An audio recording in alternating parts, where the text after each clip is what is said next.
إن الحمد لله نحمده ونستعينه ونستغفره ونؤمن به ونتوكل عليه ونعوذ بالله من شرور أنفسنا ومن سيئات أعمالنا من يهده الله فلا مضل له ومن يضلل فلا هادي له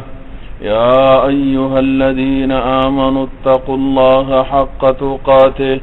ولا تموتن إلا وأنتم مسلمون يا أيها الناس اتقوا ربكم الذي خلقكم من نفس واحدة وخلق منها زوجها وبث منهما رجالا كثيرا ونساء واتقوا الله الذي تساءلون به والأرحام إن الله كان عليكم رقيبا يا أيها الذين آمنوا اتقوا الله وقولوا قولا سديدا يصلح لكم أعمالكم ويغفر لكم ذنوبكم ومن يطع الله ورسوله فقد فاز فوزا عظيما أما بعد فإن خير الحديث كتاب الله وخير الهدي هدي محمد صلى الله عليه وسلم وشر الأمور محدثاتها وكل محدثة بدعة وكل بدعة ضلالة وكل ضلالة في النار. اللهم صل على محمد وعلى آل محمد كما صليت على إبراهيم وعلى آل إبراهيم إنك حميد مجيد. اللهم بارك على محمد وعلى آل محمد كما باركت على إبراهيم وعلى آل إبراهيم إنك حميد مجيد.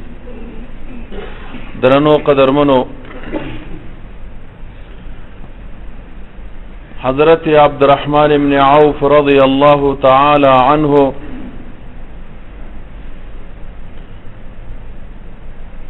أحد العشرة المبشرة وأحد الثمانية السابقون الأولون إلى الإسلام. محترمون، عبد الرحمن بن عوف رضي الله عنه دا هغه جلیل القدر صحابی دے چې جناب محمد رسول الله صلی الله علیه وسلم هغه ته په دنیا کې د جنت زیره ورکړي.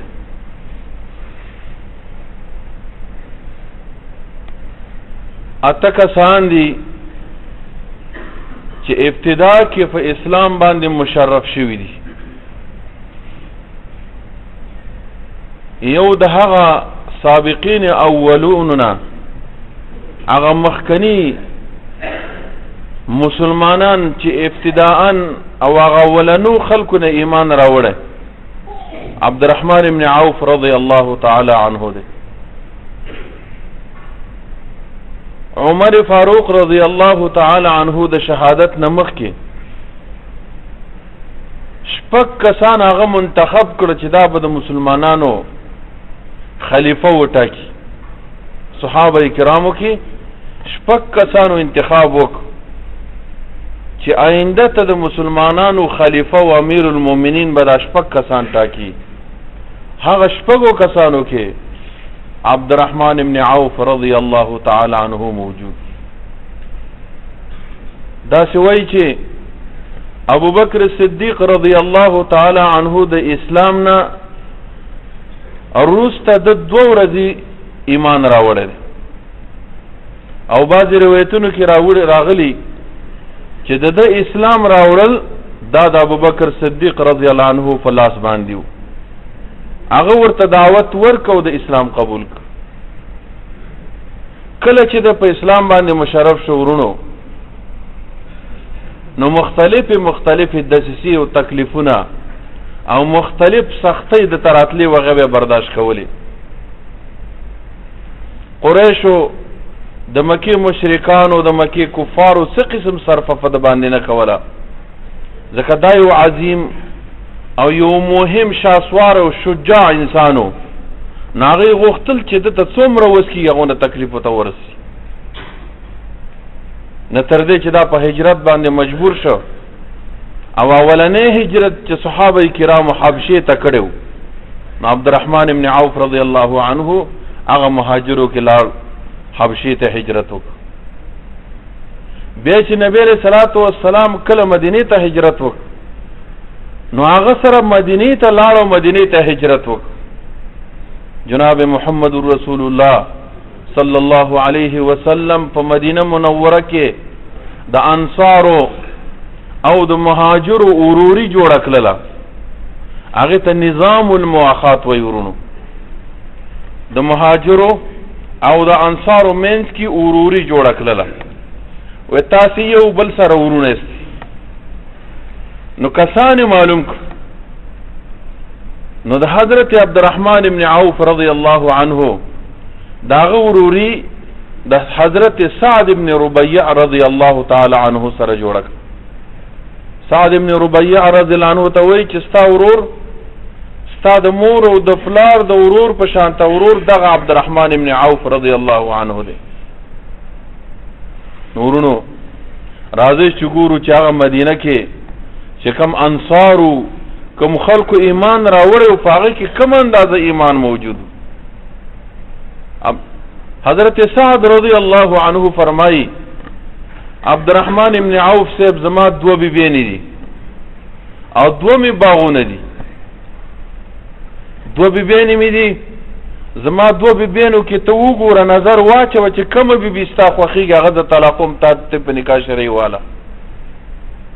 الله اکبر دون قربانی هغه انصار ورونو کې موجوده و ته وګوره چې ستا کومه بیبي خوښي زبه طلاق کوم ته په نکاح محمدي باندې والا عبدالرحمن ابن عوف رضی الله عنه ایمان ته ګوره او الله دې ستا په دې دوانو بیبینو کې برکت واچي الله دې دا بیبین ستا د فار تابعداري کې الله دې دیندار متدین کې الله دې ستا کور آباد لري یو کار وکا ما ته بازار وخه زو بازار لازم رازم تجارت بکوم رب العالمین به مال اسباب برابر کی نو پړې مړې واخه سورونو بازار کې به دیړی کوله مزدوري شروع یو ورځ رااله چې پیسې برابر کړو وعده وک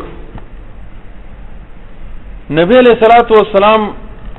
عبدالرحمن ابن عوف رضی الله عنه ګوري چې خوشبوئی لګولې د آثار په ښکاری وي عبدالرحمن صاحب څه دي کړی دی واده خو دې نه کړی وای صاحب واده مې وک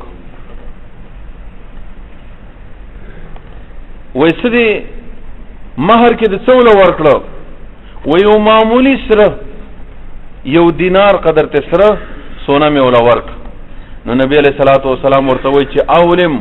ولو بشاتن ولما وسوک اگر که یو چيلې یو غړي ولما د نفات نش بارک الله لك فی مالک الله دې ستا په مال کې برکت واچي نو نبی علیہ السلام ورته دعا وکړه الله دې ستا مال کې برکت واچي نورونو دې حدیث نه معلومیږي زمونږ استاد سي بعض پښتنو رواجونه دي چې هغه خلاف سنت دي منګه ولیمه کله کو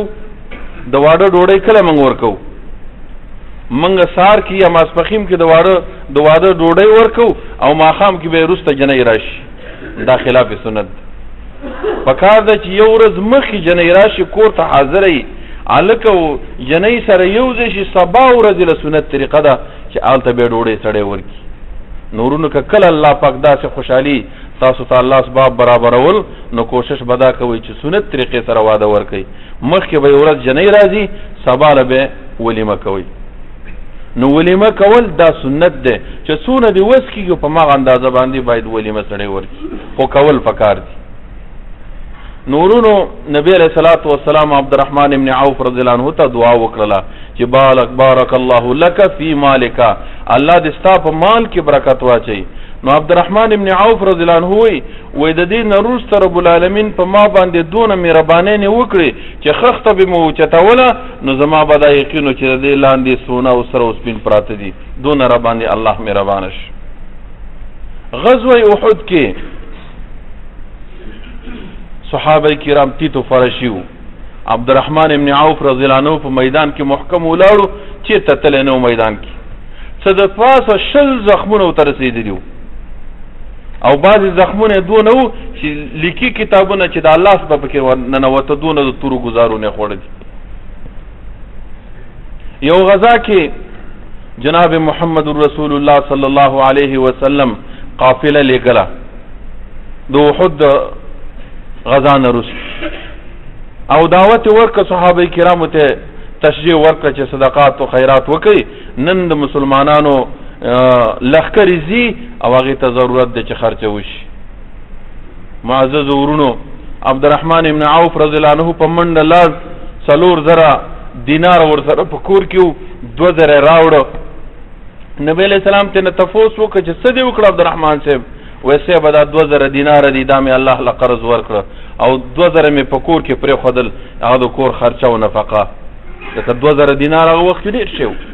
نو نبی علیہ السلام ته دعا دغه وخت کې وکړه چې بارک الله لك فيما اعطيت، الله دې برکت واچي په هغه مال کې چې تا ورکه، وبارک الله لك فيما امسكت،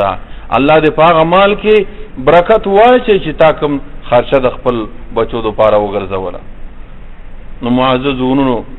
عبدالرحمن ابن عوف رضی الله عنه کې دونه قربانی موجوده و.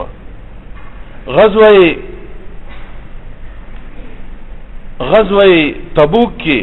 جناب محمد رسول الله صلی الله علیه وسلم د رومیانو مقابله ته غزا ته، دا هغه اخرنۍ غزا ده چې جناب محمد رسول الله صلی الله علیه وسلم کړی ده، او دا د ټولو نه لري و. تبوک کې و. تبوک هغه وخت کې د شام ابتدایي خارو، هغه وخت کې د شام سره و. اوس دا په سعودي کې د تبوک مشهور خار دی. نو د تبوک غزا هغه وخت کې تبوک کې د رومیانو حکومت. نو نبی علیہ الصلوۃ والسلام داغه غزا لته او صحابه کرامو ته ویل چې ضرورت دی خرچه او انفاق او صدقات وکړي، مالی قربانی به هم کوي او بدنی او جانی قربانی به هم کوي. نو معزز ورونو، عبدالرحمن ابن عوف رضی الله عنه سره چې څه موجود ټول راوړه. نبی علیہ السلام چې ته وکتلې چې عبدالرحمن صاحب څه دی وکړه، کور کې دې پرې خودل څه وای او کور کې مې پرې خېدي څونه دې پرې خودل وای دا الله او رسول چې کوم وعده ده ما سره چې الله به اجر ورکړي، ثواب به ورکړي، د دې به بدلی ورکړي، هغه مې پرې خود، نور مې کور کې څه نه دي پرې خې. نورونو دونه قربانی په هغه کې موجوده. یو ځل دونه اخلاص ورپکیو، الله به ول مال ورکړ. کله چې عائشه صدیقه نبی علیہ الصلوۃ والسلام وفات شوه ده، او داسې وخت راځي چې عبدالرحمن ابن عوف رضی الله عنه داغه یو قافله والله ول دونه مال ورکو، دونه جیداد ول الله ورکو چې داغه یو قافله مستقله قافله بچلیدله او د مکی او د مدینې نه به شام ته تلو، داغه نه به سامان راوړو. نو یو ځل په مدینه کې د دې قافلې आवाज راځي، درزا راځي، شنګار او غرار راځي. عائشه صدیقه رضی الله تعالی عنها فرمایل چې دا څه دي؟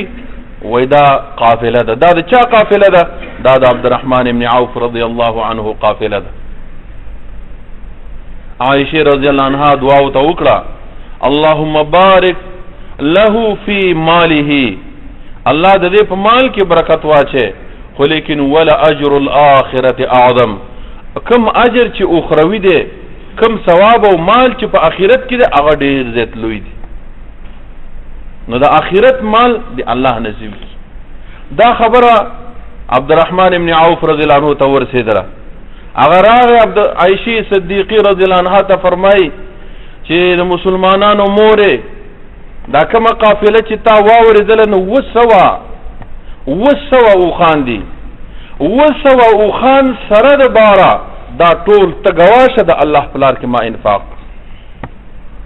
200 اوښان سره د باره مکمل زمونږ مورې ته ګواشه دا ما د الله په لار کې نفقه کړ الله وله زړه م ورکړی الله وله مال م ورکړی و انفاق م کوو ډېر خلک دي الله وله مال ورکي خو زړه ورسره نه چې نفقه او صدقه پکې وکړي الله جل جلاله دې موږ او تاسې ته حلال مال م راکړي او الله دې بیا دا نیت م راکړي دا وسم دې راکړي چې په هغه کې انفاق او صدقات م کوو نو هغې الله مال ورکړی او معمولي خبره هغه به دغه کول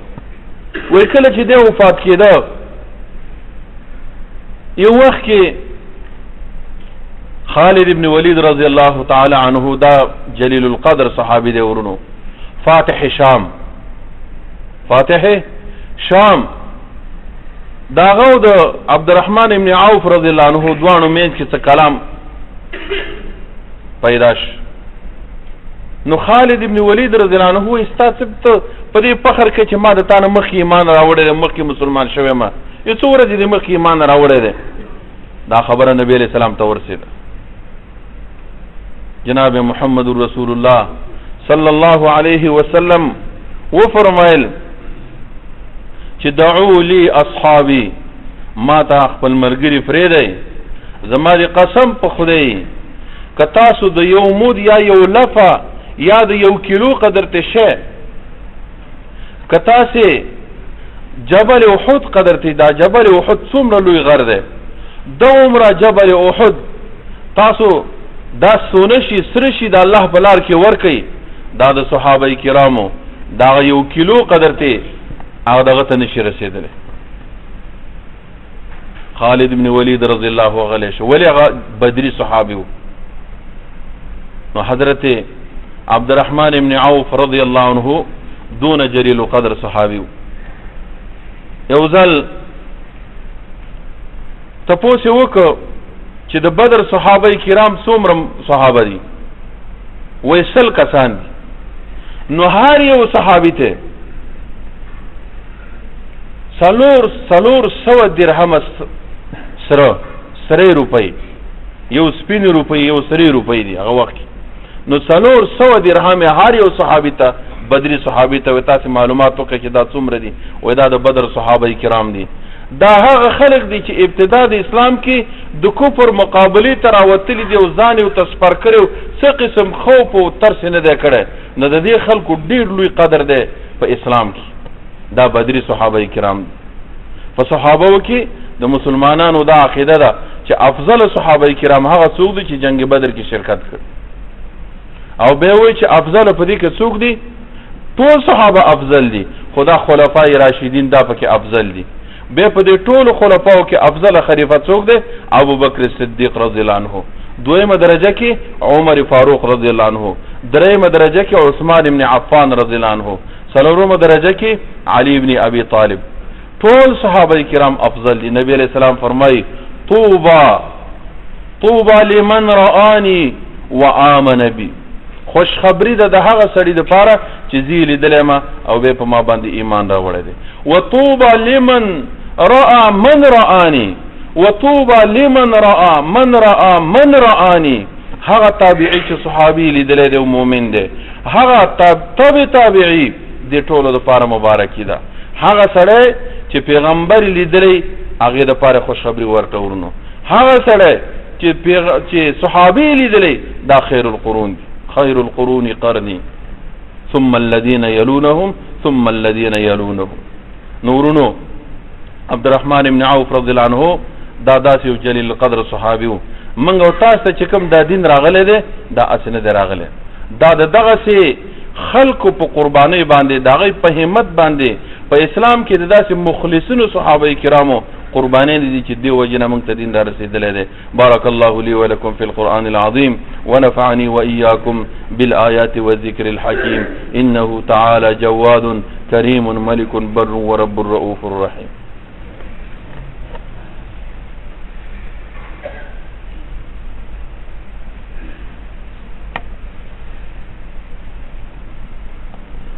الحمد لله رب العالمين، والصلاة والسلام على أشرف الأنبياء والمرسلين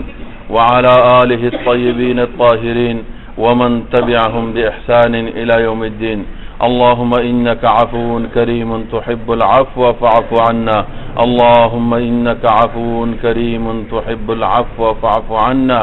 اللهم انصر الإسلام والمسلمين، وأذل الشرك والمشركين، وأذل الكفر والكافرين. اللهم أهلك اليهود والنصارى الظالمين المعتدين على المسلمين يا رب العالمين. اللهم شتت شملهم وفرق جمعهم وخرب بنيانهم. اللهم أرنا فيهم عجائب قدرتك يا جبار يا قهار. اللهم زلزل أقدامهم وأرنا فيهم يوما أسودا. اللهم اجعل هذا البلد آمنا مطمئنا ودار أمن وإيمان وسائر بلاد المسلمين يا رب العالمين. اللهم لا تسلط علينا بذنوبنا من لا يخافك فينا ولا يرحمنا. اللهم لا تسلط علينا بذنوبنا من لا يخافك فينا ولا يرحمنا. اللهم ربنا آتنا في الدنيا حسنة وفي الآخرة حسنة وقنا عذاب النار. اللهم إنا نسألك الجنة وما قرب إليها من قول وعمل، ونعوذ بك من النار وما قرب إليها من قول وعمل. اللهم إنا نسألك من الخير كله عاجله وآجله، ونعوذ بك من الشر كله عاجله وآجله، ما علمنا منه وما لم نعلم. ربنا لا تؤاخذنا إن نسينا واخطأنا. ربنا ولا تحمل علينا إسرا كما حملته على الذين من قبلنا. ربنا ولا تحملنا ما لا طاقة لنا به، واعف عنا واغفر لنا وارحمنا. أنت مولانا فانصرنا على القوم الكافرين. سووا صفوفكم رحمكم الله.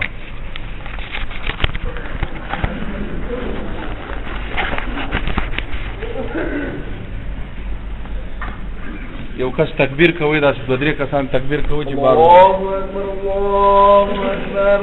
اشهد ان لا اله الا الله اشهد ان